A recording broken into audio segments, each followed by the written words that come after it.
Ayan guys, for today's video, ayan, nandito na ako sa headroom namin. Headroom ko, table ko. Ayan. Tapos dito ako kumakain, tapos doon ang kusina ako, ayan ko, tapos may rep ako dito.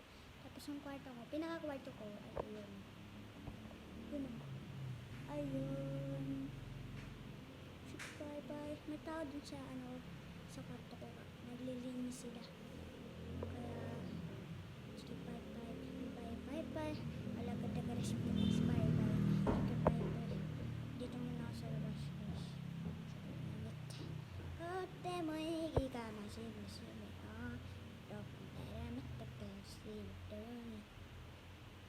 Wala nag-iikot sa akin pa, ako lang. Kasi gusto ko nga mag-ikot-ikot. So guys, thank you for watching. Bye-bye. Nailo. Okay.